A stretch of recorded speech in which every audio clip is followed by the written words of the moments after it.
Well, it goes like this, the fourth, the fifth, the minor fall and the major lift, the baffled king composing high. Bonjour Myriam, bonjour Alex. On va commencer avec notre maestro, c'est-à-dire avec vous. Oh là là. Ah bah oui, oh, bah, j'ai de la chance. Il faut ce qu'il faut.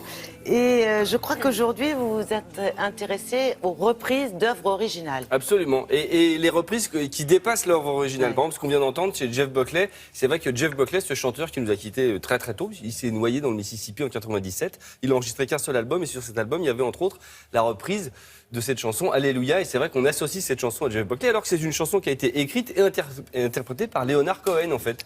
Et donc c'est assez dingo. Pourquoi je vous en parle? Parce que Sony sort un album posthume de Jeff Buckley qu'on voit ici avec à nouveau des reprises. Vous avez Bob Dylan, vous avez la reprise de Bagdad Café, vous savez la chanson Calling You, voilà, ou avec la voix de Jeff Buckley, c'est juste à tomber. Et c'est vrai que c'est incroyable comme parfois un interprète d'un seul coup fait que la chanson originale est complètement dépassée. Je vous propose d'écouter justement Alléluia avec Leonard Cohen et juste à côté de Jeff Buckley.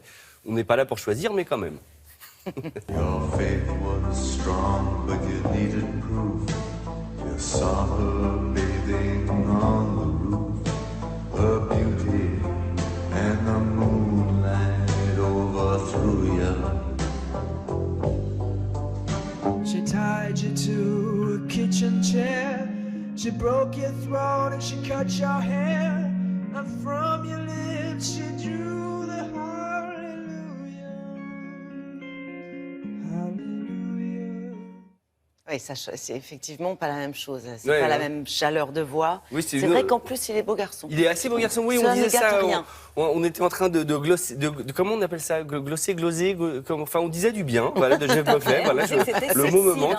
Enfin, surtout toi d'ailleurs. Oui, c'est vrai. Il y a une seule version qui peut challenger celle de Jeff Buckley, c'est une version de Rufus Wainwright, mon chanteur adoré. C'est dans le dessin animé Shrek, vous avez une version de Alléluia par Rufus Wainwright, et c'est la seule qui peut peut-être essayer de talonner Jeff Buckley. D'accord.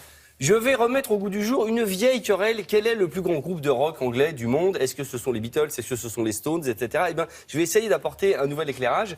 Imaginez que les Stones ont enregistré une chanson qui s'appelait I Wanna Be Your Man.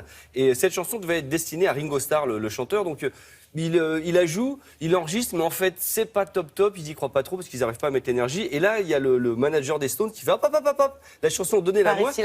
Et il la donne aux Stones. Et ce qui fait qu'un truc de dingue, le premier single des Stones a été en fait écrit par McCartney et Lennon. C'est dingo. Comme quoi, à nouveau, dans le principe de la chanson enregistrée une fois et reprise, eh bien, leur premier tube, en tout cas single, a été celui-là. Regardez, j'ai les deux. J'ai la version des Beatles et la version des Stones. I wanna be your lover, baby. I wanna be your man.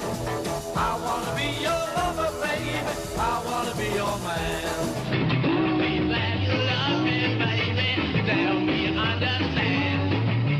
Tell me that you love me, baby. Tell me you understand. I wanna be your man. I wanna be your man. I wanna be your man.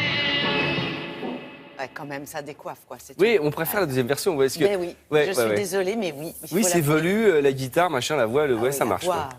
Comme quoi, le manager des Stones a eu le nez fin, il fait bah, non, vous savez pas la faire, mais je connais des gars qui vont pouvoir faire une bonne interprétation.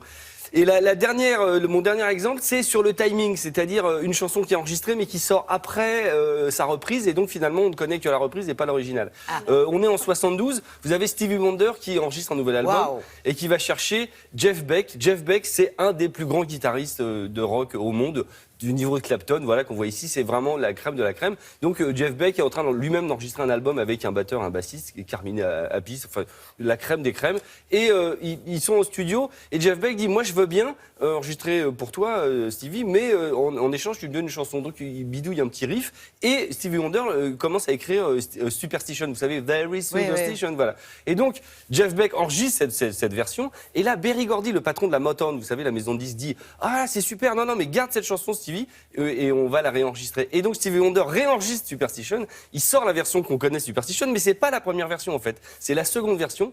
Et donc je vous ai mis les deux versions, pareil, la version de Jeff Beck et la version originale, vous allez voir qui est très rock et très, pour le coup, velu, parce que c'est très basse batterie guitare. Regardez.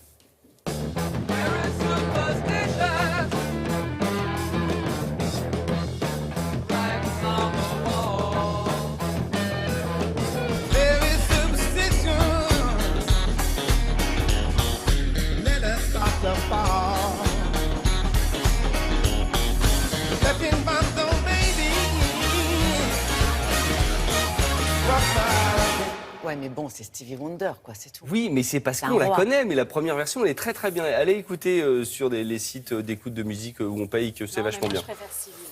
Et j'ai une Moi annonce aussi. à faire. Oui, Si- allez-y. si vous êtes à Paris ce week-end, le 19 et le 20, et même en tournée, The Artist, vous savez, le film The Artist aux millions de César, Oui, oui, BAFTA, oui, machin, bref. eh bien, sera en ciné-concert. Vous savez, le ciné-concert, c'est que le film passe et dessous, vous avez un orchestre qui joue la musique. Là, en l'occurrence, c'est génial, puisque comme il n'y a pas de dialogue, vous profitez pleinement de la musique. Donc, ils seront à Paris le 19 et 20 à la Philharmonie. Et après, il y a une petite tournée. Ils sont à Lyon, Nice, Bruxelles, Lucerne, enfin, tout ça est sur le Minitel. Allez voir. Très bien. Il faut aller voir. La ciné-concert, s'il y a bien un film à aller voir en ciné-concert, c'est celui-là. 36-15 Télématin, c'est ça. Hein. Oui, c'est ça, Très bien. la télématique, mais j'aime tellement ça. Merci beaucoup. Nous allons retrouver Natacha.